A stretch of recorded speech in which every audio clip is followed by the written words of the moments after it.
let's move. Thank you, Sharon. So the main part of the class, the first part of the class anyway, we're going to be looking at secondary materials. So this will help you, I think, understand some of the context for your legal research and give you some pointers as to when you start trying to follow some sort of query, some of the tools that might be of use to you. And then the second part of the evening, we'll move on and hand over to Shirin, and she's going to work with you through some of the exercises that you had to work through, those of you who've been able to find time to do them. So the week 2 exercises will do a bit of a debrief, and you can sort of highlight areas of concern or questions and make sure that that all becomes much more clear to you. So let's start where we are. First of all, I thought I'd just let you know where I was on Saturday. I left The Hague on Saturday morning, and then I joined friends, and they wanted to go somewhere different, and they actually took me to Runnymede. It wasn't planned, I had no idea, but I actually went to the site of where the Magna Carta was signed in 1215, so that was really quite exciting. So just a little photo there. It's a very historical place, obviously, so that's what I managed to do on Saturday. But I'm back here now. So, secondary sources, what do we understand here? As you can see on the slide, there's quite a range of resources, types of resources, categories of resources that you need to become familiar with. So there's legal dictionaries, legal encyclopedias, current awareness services, textbooks, journal articles, loose leaf services. And there's also some things to do with forms, legal forms and precedents. So we'll work through that over the next little while. So what's the role of secondary sources? Why do we have these things? We've already talked quite extensively last week and the previous week around the primary sources of common law. So we talk about legislation, which emanates from the Parliament. We have delegated legislation, so that comes from the executive level of government, the government departments, etc. And then it's interpreted by the courts, and that's produced as law reports. So basically, we sort of argue that reading a piece of legislation or reading a law report can actually be very challenging. So therefore, there's all of these secondary sources to help the researcher understand the topic, and indeed relationships between topics as well. And then they offer you a range of publications that do underpin your legal research, and very often in very specific areas of law. That's one of the useful things, is that they can be very topical and tailored to exactly the area of inquiry that you have. So when you're thinking about your legal research activities, you need to have a think about what you're actually being asked for. So is it an introduction or an overview? So, a first cut to find out a little bit about the topic. Is it an in-depth analysis? That's going to require you to sort of approach it in a different way. Or it might be a topic that you're quite familiar with, or your client is quite familiar with, and they just need a top-up, just to know what the latest developments have been in, say, the last 6 months or 12 months or something like that. So you might use different resources, different secondary resources, for the different types of inquiry around the self-same topic. So generally, if you're working, especially if it's an area of law that you're not terribly familiar with, you might be likely to move from the general to the specific. So you might start, for example, with a dictionary and then move on to a legal encyclopedia. You might interact with some current awareness services as a result to find out sort of the more current, because even dictionaries, encyclopedias, they'll have a set time frame in which the writing was finalized and published. So to bring that absolutely up to date, you're going to be looking at some current awareness resources to help you. But then, depending, especially in academic libraries, you might be looking at textbooks, and there are journal articles as well. So this is quite similar probably to any other type of research activity, you might, if you're given a new topic to do an assignment, you're going to, again, start from the general and then move through to the specific. But the tools that we have here are obviously very much tailored towards the legal environment. Now, on the Blackboard site, it's sort of in the exercises as well, but there's just a little scenario which is quite useful, I think, because the way we've structured the activities for the class at the moment.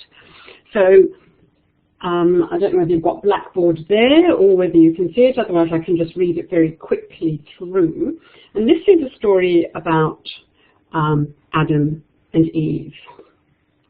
So Adam is a consultant engineer who works in the oil and gas industry, and he and Eve have been married for 10 years and have 2 children, aged 6 and 8. Both children were born in Australia. For the past 2 years, the family has lived in the United Kingdom, where Adam bases his international consultancy. He earns an excellent income, and his work frequently requires travel to Europe. Sounds like me. Since living in the UK, Eve has missed her home and family. However, Adam was born in the UK and has a wide family network there. The move to the UK was originally to be for a 2-year period only, but demand for Adam's services and the attractive income he brings in has meant they decided to stay on for a further 2 years. 6 months ago, they purchased a beautiful home in Berkshire, and their children have been attending the local school.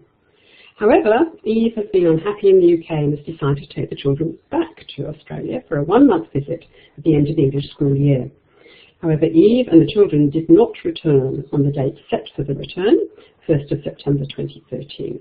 It appears that they've moved in with Eve's parents in the eastern suburbs of Adelaide. Adam has just learnt that Eve has obtained a new job, position as an HR consultant, and based in South Australia, and does not intend to return to the UK.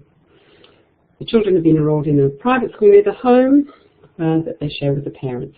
So Adam is now flying back to Australia for an extended break over Easter to visit his family, and he is seeking advice on the return of the children to the UK. Okay, so that's your scenario, and it's the type of thing that you would actually read about in the newspapers fairly often as well. I'm sure you're quite aware of some of the legal issues around families who have, parents who have separated and children being in different countries. So one of the things we want to do is try to use those ideas to help us look at some of the secondary resources, so to give us a bit of a common purpose across them. So to start with, you've got legal dictionaries. Now, all of you will be familiar with ordinary dictionaries, and I think the fact that you'll be aware of some of the complex language that's used by lawyers, then it's really important that you have an opportunity to look at the meaning of those words. So for Australian legal context, there's a few different ones, and some are in print and some are online. Okay, so for there's the print ones, like even though it's LexisNexis Concise Legal Dictionary, that's a hard copy one. Oxford University Press, there's the Australian Law Dictionary, and then Cengage put out the Legal Dictionary for Australians. Some of these are designed for school students studying sort of justice, for example, or through your law school studies and everything. A very in-depth one is the online one through LexisNexis AU, which is the Encyclopedic Australian Legal Dictionary. And so there's a lot more to explain around this in the names and costs, and also in the Sanderson and Kelly texts. And they sort of explain some of it. But you could also just look at your library catalogue. Public libraries often will hold quite a good collection of dictionaries to help people with the legal language. Then there are some which are specifically around English law and then United States law, etc., because the actual definitions may be different in different situations.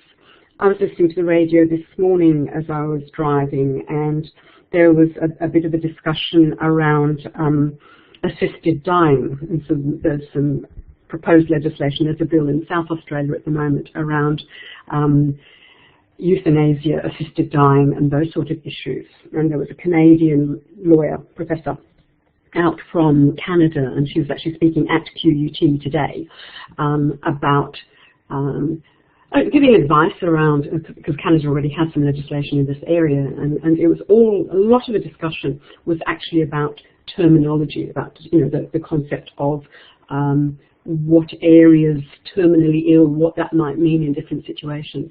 So it's an area that is really important. What is the exact definition? How does that apply in a legal situation? So if you've got a chance, please go and have a browse through different dictionaries, see how they compare, and the type of information that you would get in those. But we'll have a look at the LexisNexis one as we go through. And here's just a screenshot. I don't know whether you've had time yet to log into LexisNexis and explore. This might sort of trigger the opportunity for you. If you have a look, I know it's only a screenshot, so it's quite small, but the actual tabs at the top, you need to be very aware of where you're sitting within the whole database that's produced by LexisNexis. So you can, different ways of searching and things like that, but also on those tabs you've got your home, you've got general, you've got cases, so that's an area specifically for case law. You've got legislation, there again, that's going to be very specific.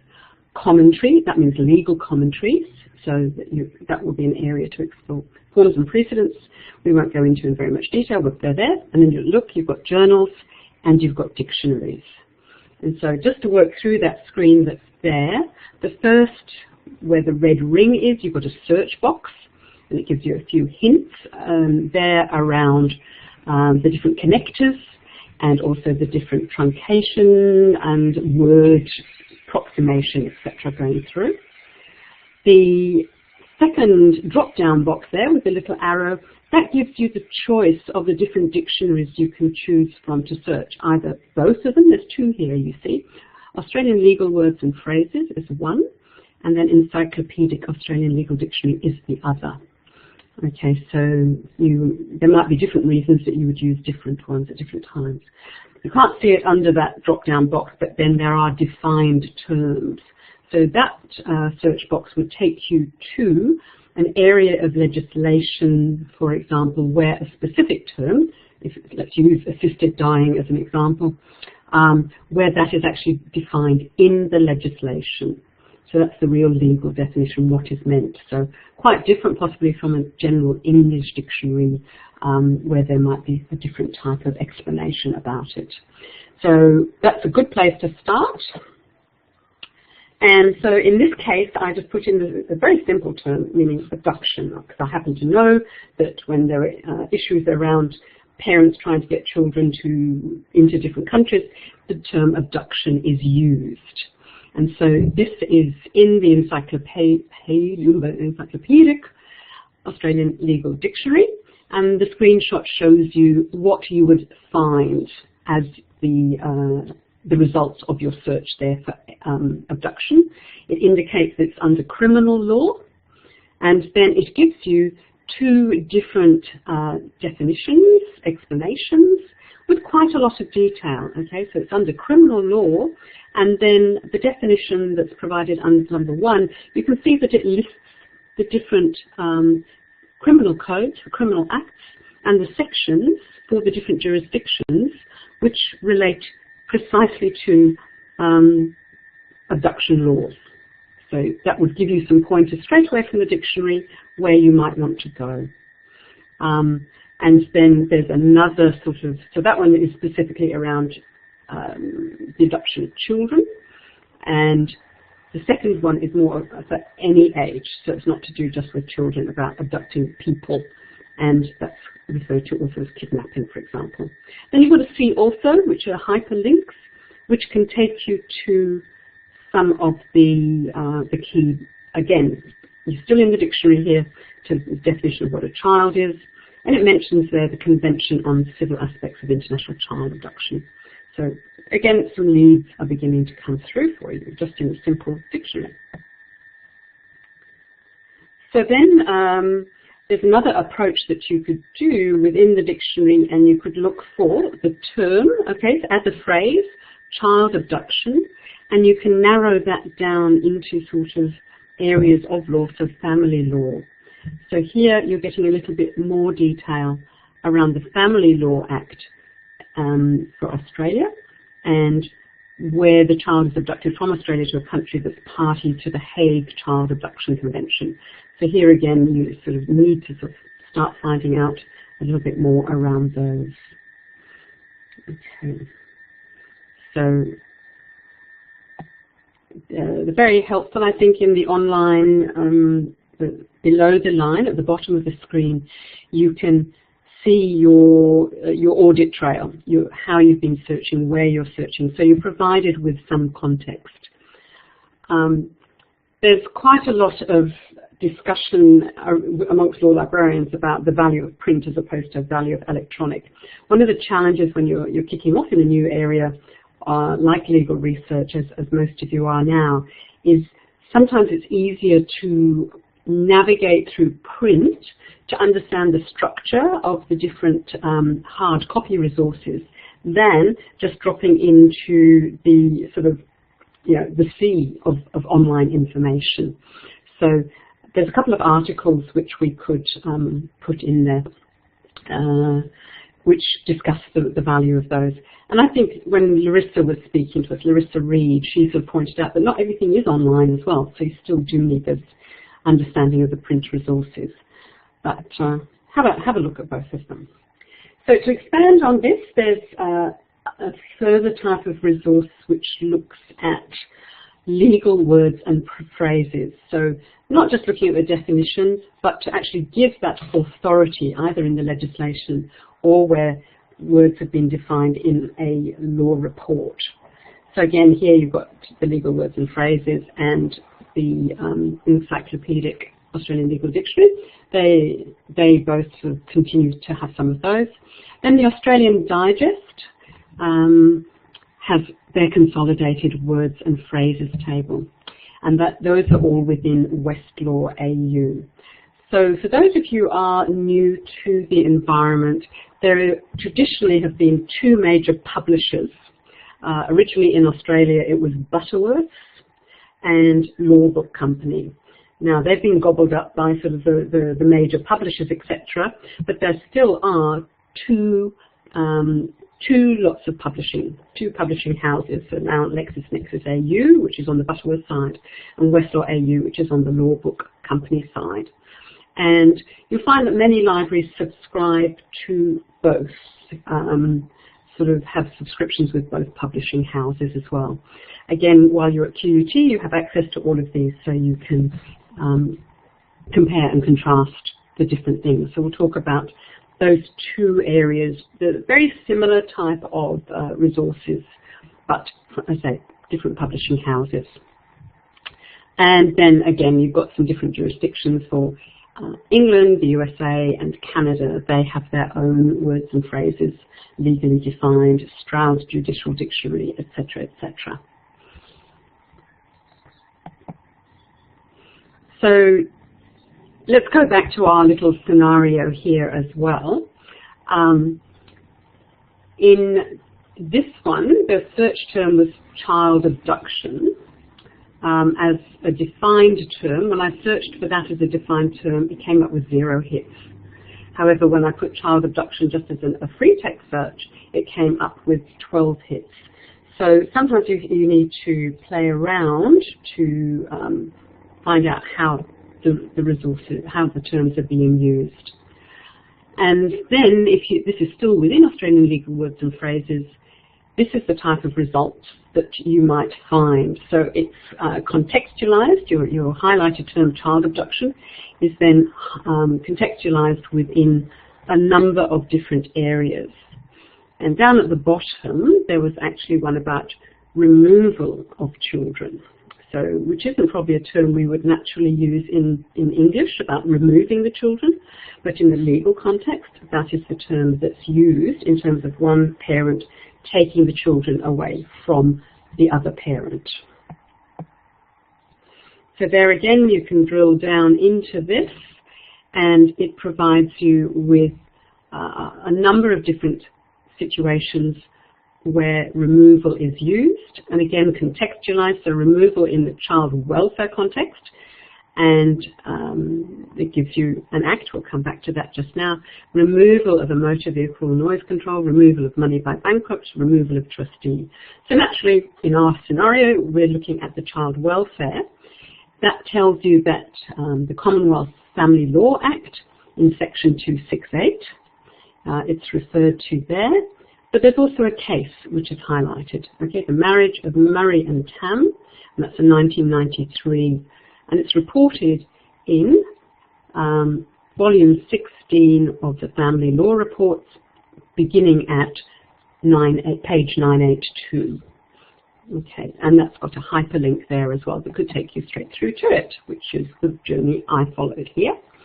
So you go into the court case, into the law report, and it provides you with further information there. If that was sort of a significant case, that it might be a good one to start with to find out more about your issue. You'll see where the ring appears at the top. That gives you the option of getting to print out a PDF, so an official version of the law report. But then also it's got a little triangle with, and those are signals about what you have to know about the court case. This indicates take caution, take care. It's not as clear cut as you might. We will go into all of the signals in a lot more detail in the later module around case law, but it's just to alert you to, you don't just accept necessarily the case as presented. You might need to find that it's been overturned, or actually it is good law as they refer to it, and it sort of is worthy of being a case with precedent, etc. But today we're just looking at secondary resources with a few sort of tangential things.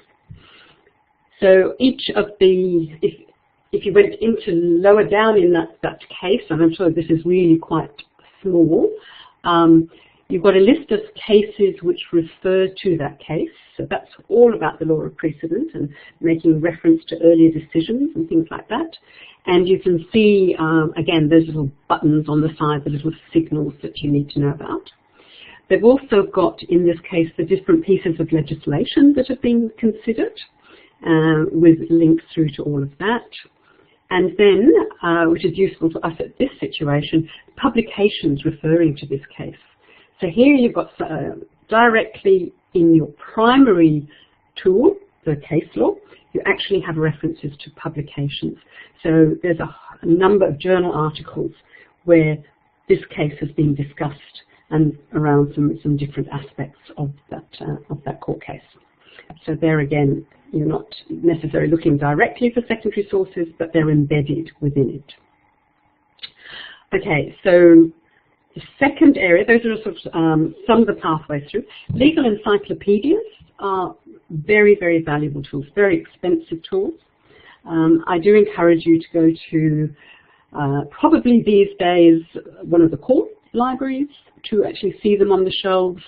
A lot of academic law libraries just rely on the online version these days, but they are expansive encyclopedias with very many volumes, 20 or 30 volumes of loose leaf resources, very fine paper, very fine print. As you can see at the bottom, there are the different publishers that you need to be aware of. LexisNexis, so formerly Butterworth, they have Halsbury's Laws of Australia, and that follows on from the bottom one there, Halsbury's Laws of England. So that's a really valuable encyclopedia that covers English law. And then from the Law Book Company, when they initially published it, now Westlaw, there's Laws of Australia. And so you've got two different resources, which are all written by different lawyers and barristers, etc. So you can get slightly different perspectives. So very often, as I say, a law firm will subscribe to both so that you get a balanced overview of the legal issue that's there. So the value of legal encyclopedias, they provide a broad overview of the subject. They provide you with really succinct legal analysis of the current law. But again, you've got to make sure, when that piece was written and published. It may not be as current as you think. It might be a year or so old. And then the structure, very structured documents with numbered paragraphs with subject headings to help you navigate through the resources there.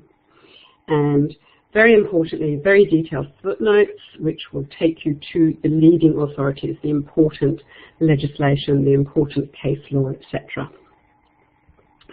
And so probably if you're, as a starting point, it's a good place, more than just a textbook, because a textbook can be more analytical around certain issues within the legislation or the cases. But to get to the principle, so there's a spelling mistake there, the principal problem, it should be principal, not principles. So I'll correct that. So I can remember when Hallsbury's Laws of Australia were first published. Obviously they didn't bring out 20 or 30 volumes at once. It was sort of like several years publishing before, so it was a sequence of different legal topics that came out. But both publishing houses put them on the market pretty much at the same time. And so the expense for law libraries was really very, very significant to invest in these multi-volume publications. It was very, it was quite a debate from the law librarians at that time. So current awareness services are useful for updating. Most of this is done online now, but if you're in an older library, you might see historically on the shelf, or you might have to refer back to them, Australian Legal Monthly Digest, and there was something called ALMD Advance, which updated the Australian Digest, which is another sort of resource around case law, etc. Australian Current Law was the resource which updated Hallsbury's Laws of Australia. So again, you just need to really make sure that you are as up to date as possible with if you are looking at law at this current time. The scenario that we've got here, if you remember, the date given was September 2013 and Easter 2014. So if you were investigating that, the relevance of the legislation would be at that point in time. So those are factors you need to consider. So a screenshot here from Hallsbury's Laws of Australia. And just to play around a little bit, I use free text. When you're searching, you don't actually need those inverted commas around it, but the string for the search string would be international and then nested abduct with an exclamation mark, because that's the LexisNexis truncation, within 4 words of child, and again truncated. And you could actually then narrow your results to family law, and that's brought you down to, in fact, just 7 results, which is a very manageable set of results for you to work through. And so if you can see on the screen there, it tells you a little bit again under the different areas of law: passports, determination of residence, proceedings, etc. Then your source and location, that gives you more legal information around those areas there. So you could go into that. So you can preview area. So if you went into, let me just take you back 1 slide, that bottom example there, the result that you've got, proceedings in relation to the welfare of children, choice of law, that takes you through to the commentary. So you're in an encyclopedia, a legal encyclopedia. And this is what it looks like. So the window on the right-hand side provides the text. As I mentioned before, it's really quite well structured. Right at the very top, under the title, it tells you the paragraph below is current to, and it gives you a given date. So that might change if it has been updated. But so not everything is current to today. Then it's got some information around jurisdiction, and because it's a Commonwealth Act, family law is a Commonwealth Act, so that's the jurisdiction that you're in. Okay, so you could use that as a way to navigate and explore Hallsbury's a little bit more. And the opposition. In this one, we had the search strategy, international child abduction, in the words and phrases area. And that came up with some information there, as you can see on the screen. And again, it's got the same sort of structure, tells you where you are and how you've got there. So if you look towards the bottom of the screen, the hyperlinks actually gives you that breadcrumb trail. So you've got a definition. The definition sits in the introduction, and that's in chapter 17.8, and that's in the volume of 17 for family law of the laws of Australia. So you can navigate pretty well to know exactly where you are in the resource that you're perusing. And so here it gives you a bit more information about international child abduction, and that occurs when a child is taken across the border of one country to another without consent of a person, usually a parent, in contravention of a right which that person has in relation to the care of or access to that child.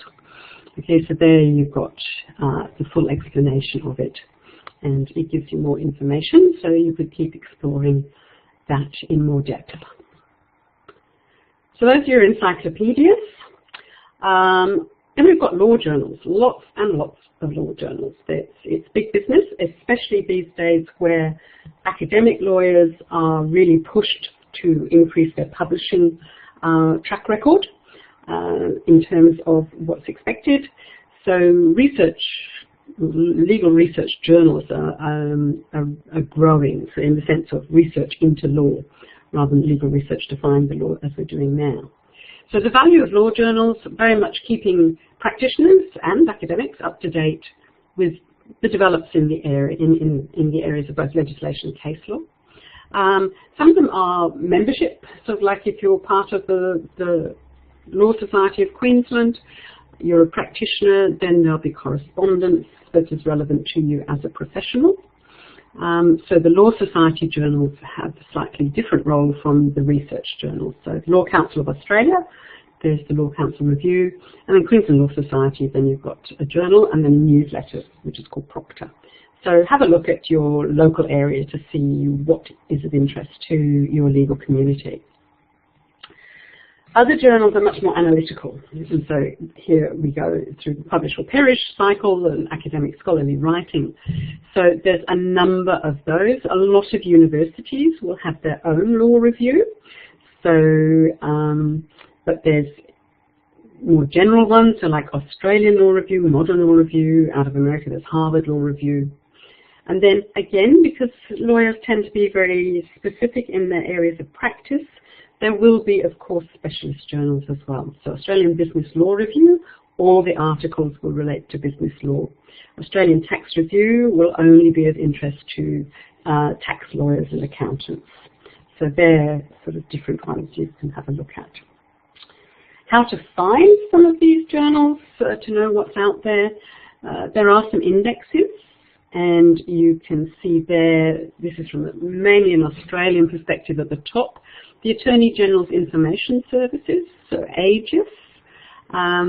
They do a lot of indexing and abstracting, and some of them now are full text, so you get the database, which is AGIS full text. They're published by RMIT Informit. So you've got those, which are very easy to use. APAs, so that often covers quite a lot of law and legal policy issues, etc. If you're in the criminology arena, then there's something called Cinch. And then Thomson Reuters have the Australian Legal Journals Index, ALGI. Then there's also a number of different legal periodicals. And don't overlook Google Scholar, depending on the topic that you're looking for. Google Scholar can provide sort of pretty open access to a number of academic articles and things as well. And that's just a screenshot of some of the resources that might be of interest. But you could also, while you're at QUT, just if you go to, I actually use the classic catalogue, the library catalogue in its sort of original form rather than the quick find platform, the discovery layer that goes over a lot of different resources. So if you just want to look at within the library catalogue itself, I just put in as a search term under keywords Australian law periodicals, and it came up with a really long list of sort of over 100 different law periodicals. Note that it actually can, they're categorised as periodicals, but legislation, so acts of the Parliament, are in there as well. And so some periodicals are available online, and some, obviously the majority these days, will be in electronic form somewhere. But it gives you a bit of an idea of the different ones. So Aboriginal Law Bulletin is specific, obviously, to that area of law. The Adelaide Law Review comes from South Australia, so it's of interest there. The ALRC, that's the Law Reform Commission, they have their own journal. And then sort of alternative areas of law, so very topical. There's a very, very wide range to have a look. Going back to LexisNexis, remember when we first went across the tabs?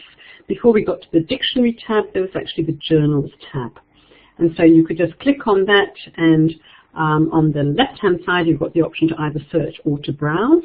If you browse, you'll get an alphabetical listing of all of the different journals which are included as full text in the LexisNexis database. So, and that can be very helpful for you, or you can go back to the search and just search specifically for a topic. Going back to our case, to show you that again, we know about the Murray and Tam case.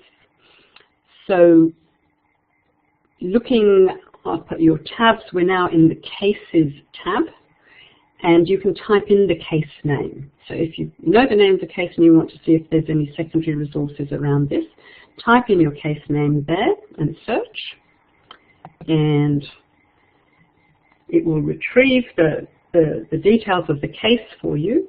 And just look at the hyperlinks that you've got just under the details of the case, which gives you the court, which is the Family Court of Australia, provides you with the judges' names, the judgment date, and then before you open it all up, there's actually a link straight away to publications referring to this case. So if you weren't interested in actual text, you're only looking for secondary resources, there's a quick way to get there and to find the resources that might be relevant. And that, again, we saw this in the multiple screenshot before. It gives you the name of the article and the citations. And here again, just take a quick look based on the exercises and the things we talked about legal citation last week. You've got all of those different abbreviated ways, so you can start to interpret them. So the first one, 1994, is your year. Volume 13 of UTAS LR, University of Tasmania Law Review. Okay, and then where it starts at the page. So it's a journal article, not a case, but the same pattern of citation is used to make a reference to those articles. Okay, so again, you'd become automatically more familiar with those. And don't forget, we've got those lists of abbreviations we referred to last year, last week, we did it last year as well, but last week. But all of those are listed in various places that you can find very easily. So doing a search and specifically wanting the Australian Journal of Family Law, because if I just go back a screen there, if you look down that list of citations, you'll see that AJFL appears quite a few times. So this gives you a bit of a signal to say, oh, well, obviously, anything to do with child abduction, that's one of the main primary sources that you might want to go. So you might want to see what else has been written around the topic rather than around the actual case of Murray and Tam. And so this gives you then the opportunity to do your search again with international and then the nested abduct within 4 words of child, and just within that one journal. So you can be very specific about how you search for resources that way as well. And that would give you 34 results in terms of the retrieve. So that would give you a chance to browse through some of those. I will go back again, sorry. You've noted it as we went through, but the Hague Convention on Protection of Children has cropped up in the commentary. It's cropped up in a couple of journal articles. So obviously this is a key international treaty a resource which has legal relevance across the world. And so here I just went in to look at one of those, which is actually a book review. So somebody has actually written a whole book on the Hague Convention of Protection of Children. So that might be of interest, to get really detailed information, to go to the book review, but then to actually locate the book itself, so that that is on the topic that you're interested in. You can also then, further down the list of the journals, there was one around the Hague Convention, Order or Chaos, and you notice the author is the Honourable Justice Kay. So here you're getting sort of like a judge's perspective. So a family law court judge talking about some of the challenges of the issue, and also then lots of further reading. So there again, that's another sort of more detailed approach to it all. So coming up a little bit more into ages, again that's available online.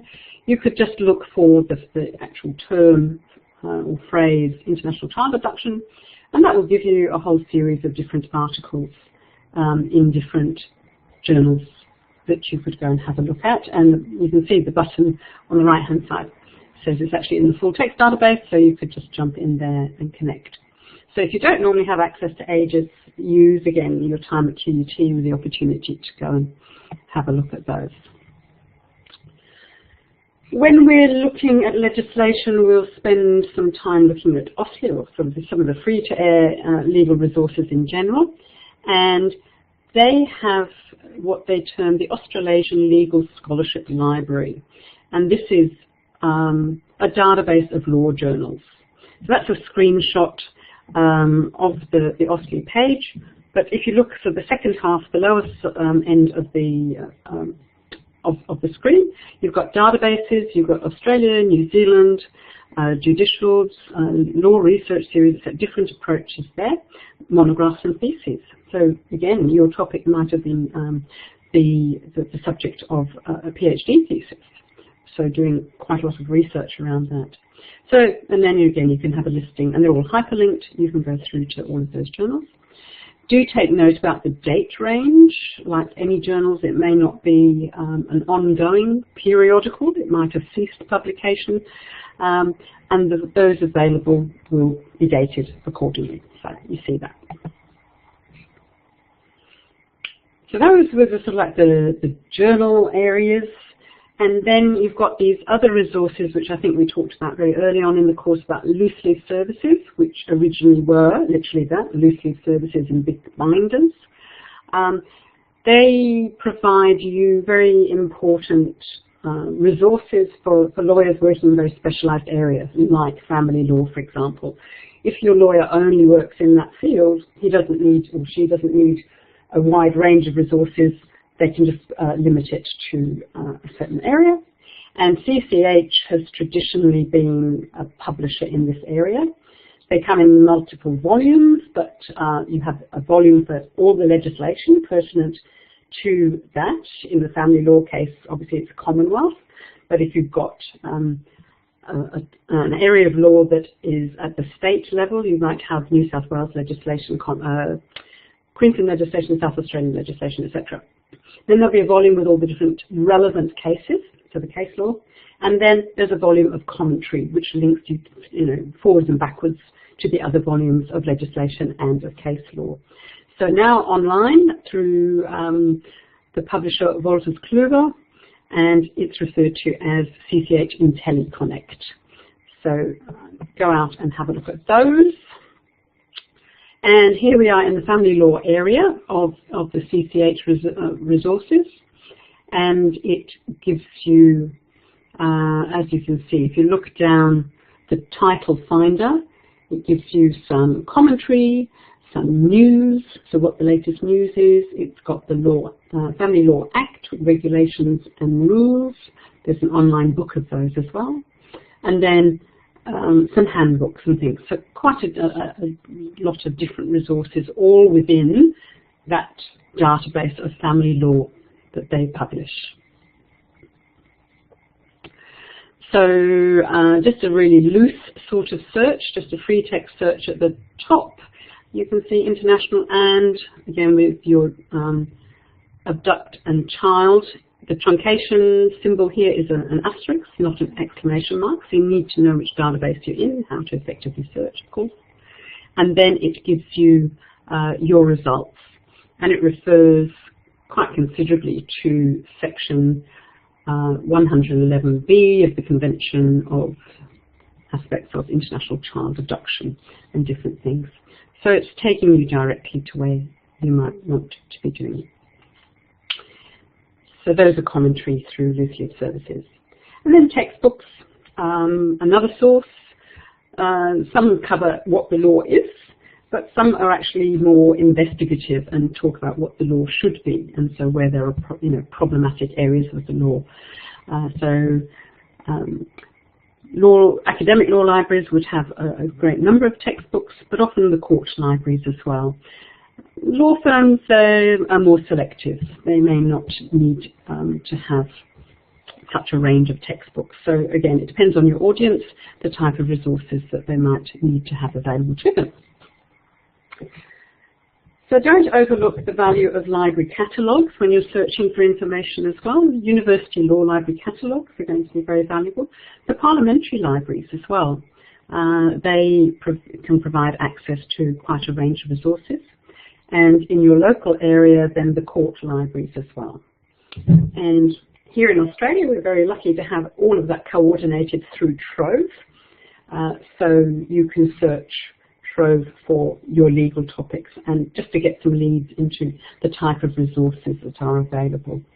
And of course, you can actually select. So all the Australian theses these days are published, sorry, not published, but sort of indexed, made available. So you can see the holdings.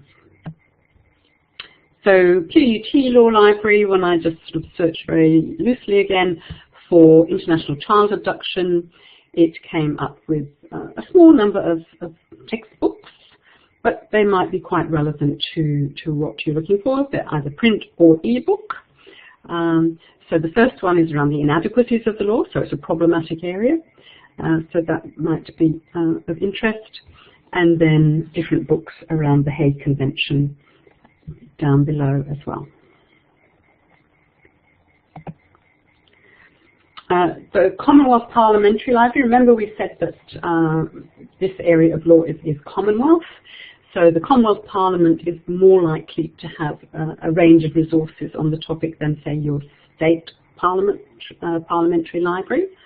And you can search very widely, and you can see here the journal articles and textbooks which are available at the Parliamentary Library with their references, etc. So you could use that as a finding tool.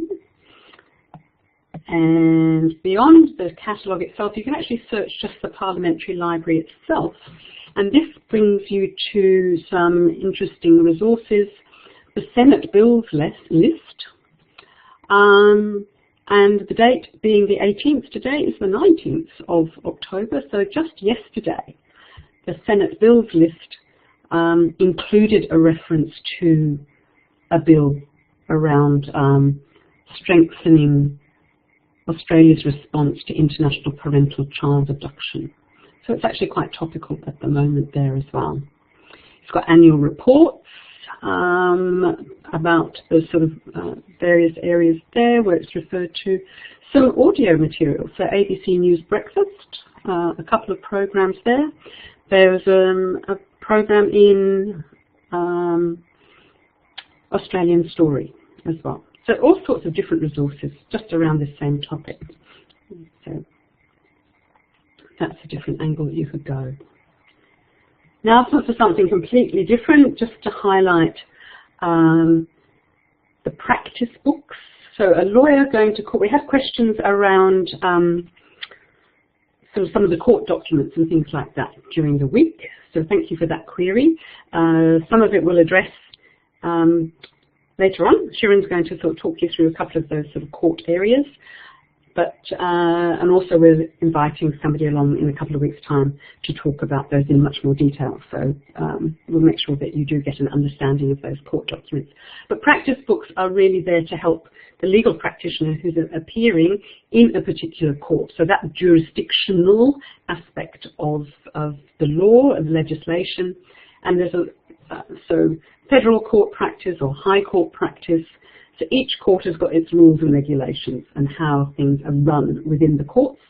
And that might also be referred to as civil procedure in the civil courts as well. So they're just for you to be aware of that they're originally like loose leaf services, so they're kept current, but they're another resource that your lawyers might need to know about. We've talked a little bit, we highlighted, that the inadequacies of the law, that the law needs to be changed. And I think we've mentioned earlier week that the Law Reform Commissions are very valuable resources where the analysis and investigation and ideas around how the law might be changed are discussed and published. So they're very good publications, depending on the topic, where you and your audience. But you can see here that there's a number of different law reform commissions based, again, on those jurisdictions. So the Australian Law Reform Commission looks at Commonwealth legislation and the issues involved there. And there's a list, if you go to that middle link, they have a link to all of the different law reform agencies, both in Australia but then overseas as well. And the Queensland Law Reform Commission, New South Wales Law Reform Commission, so your states have all got their own. So I'd encourage you to go and have a look at those as well, just to see the type of things that are being examined and explored at the moment and where those might be relevant as well. Everybody says don't use Google, but look here again at Ofsted, under their Commonwealth resources, they actually have a button there underneath the search box which says Law on Google. So here you could actually just put in your search term. We want the phrase child abduction, and we've got the button Law on Google, and then we hit search, and that then translates your child abduction on Google to quite a string of child abduction, and then Australia or Australian, or site being government.gov.au, and then law and legal, etc., etc. So just that search term that you've put in there has expanded into quite a lengthy search string, and it brings up a whole range of different resources that are available here, mainly, as you can see, through government websites. So the way in which legal research is changing, sometimes a good starting point is the government department's website, where they look after all of this area of legislation, and they can provide a lot of background information for the, inverted commas, common person. So, for example, the father, Adam, might have just landed in Australia, and I need to try and find out what is going on, what do I need to know about in terms of child abduction. Might just do a quick Google search, but it can take you to quite authoritative resources.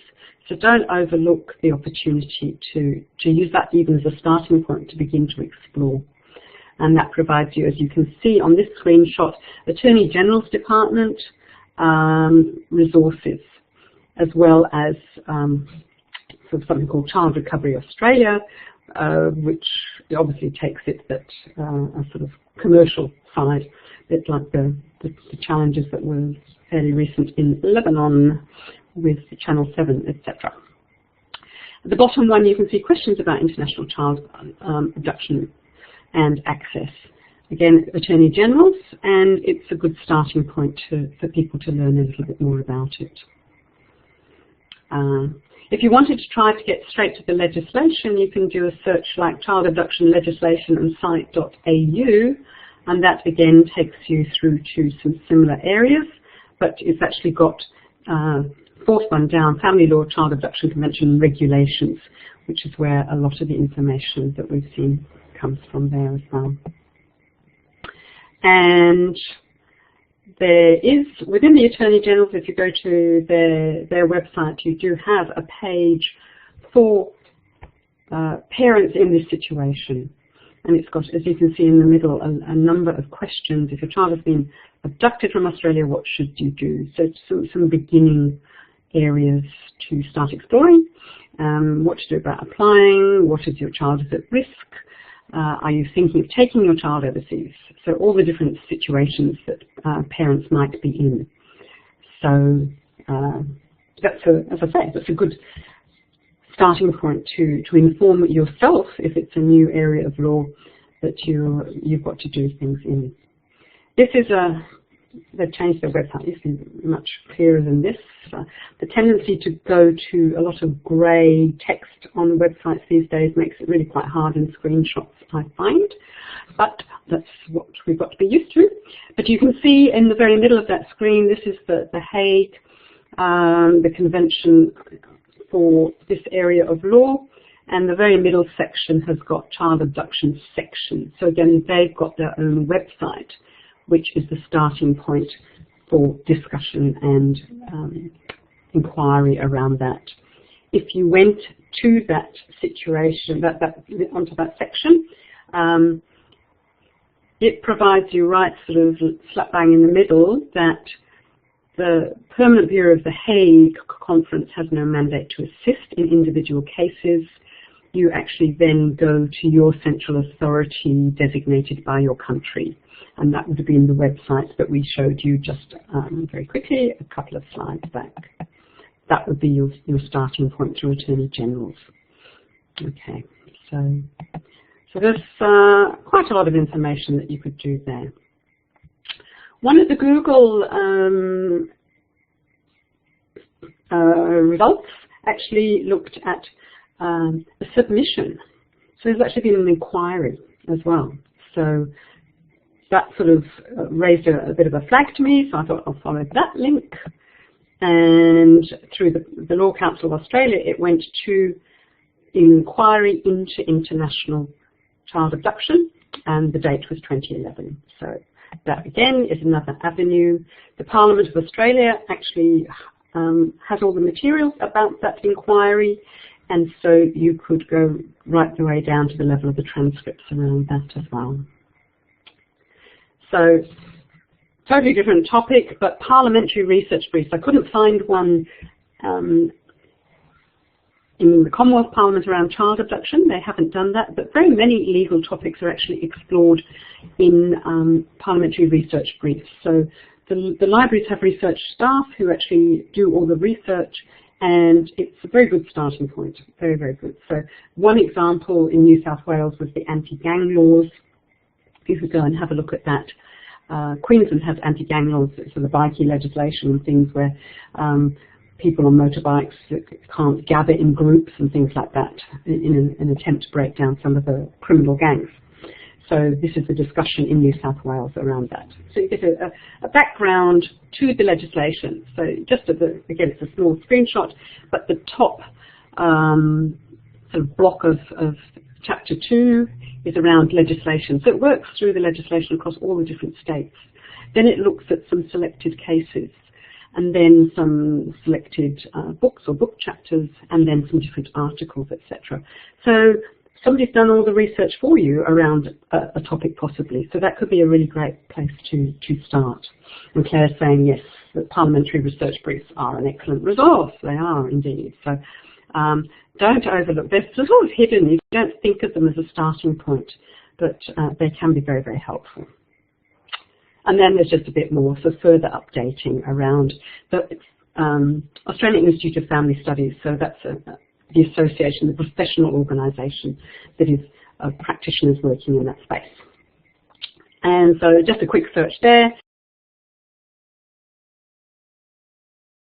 Found there was a conference in The Hague, and it was hosted by the lawyers, and there's actually an event coming up in January next year in Berlin. So your lawyer might be interested in actually, going and do some professional development over in Berlin, and so you could point them in that direction as well. So finally then, there's some resources around information about solicitors and barristers. How do you know what solicitors are working in what area of law? If it's an international situation, as this case is, where Adam's going to be back in Britain, so he's going to need an English lawyer to argue the case from the British perspective, then you need to be able to find lawyers, so there are different resources. Also court calendars, when a court's sitting in different places around the state or etc. They tend to go and hold hearings for different reasons in different places, especially the federal court goes out to different cities to hear different matters and things, so that's to note as well. And those are just the forms and precedents, which we won't worry about now, but you just park it as something that are quite useful. And don't forget all the work academic law libraries do as well. Lots of LibGuides to support you here on secondary sources. So while we've touched in an hour on a few things, if you want to go a little bit more deeply, look at some of the university libraries. We've got the University of Melbourne, QUT, Macquarie University. Their law schools put together some excellent resources as well. So go and look at those. And it's 7 o'clock already, goodness me. Where did that come from? So there you go, that's what we sort of covered, and trying to sort of just follow one topic through. And then there's lots of exercises that we can point you to as well, so that you can take a topic and do a similar sort of journey to look at the range of resources that might be available. But I need a break. I don't know about you guys, I certainly need a break. Those are the readings. So let's take a quick break. And come back to Shirin. She's going to work through more of the workshopping type things. So think about any questions as well during the break, and you could pop those into the question box or the text box, and we can cover those when we kick off as well. So 10 minutes, we'll see you at 10 past. Okay, see you then.